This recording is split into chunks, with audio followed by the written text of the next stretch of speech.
Ekranda ko'rib turgan vizangiz Angliyani 10 yillik sayohat vizasi. 2013-yil bir marta 6 oylik sayohat viza olingan va undan keyin akamiz bizga murojaat qilyapti. 2 yillik emas, 3 yillik, 2 yillik emas, 5 yillik emas, naqd 10 yillikka riskrat qilib vizani oldik. Alhamdulillah.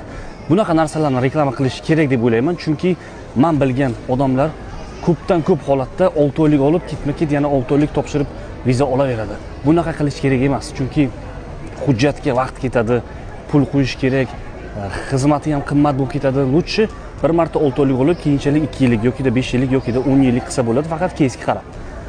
Akamizni keysi yaxshi edi, analiz qildik, 10 yillikka bosib yubordik. Xudo xolasa, oxirgi 1 yilda 52 ta kombinatsiya qilgan bo'lsak, chet eldagi o'zbeklarda boshqa chet el davlatlarining vizani olib berish bo'yicha mana shu Ulug'bek akamiz yana bitta kombinatsiyamizni amalladik. Ya'ni Amerikada statusi qonuniy, talaba statusida biz 10 yillik Angliya, 10 yillik Kanada olib berdik.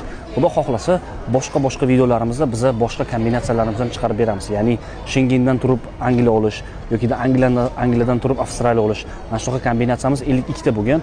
Kuzatishni davom ettiring, hammasini chiqaramiz. Inshaalloh hammamizga nasib qilsin. Bitta addushi reaksiya qoldirsangiz xursand bo'lamiz. Bu videoni Angliyani 10 yillik vizasini olaman deydiganlarga yuborib qo'yish kerak. Assalomu alaykum va rahmatulloh.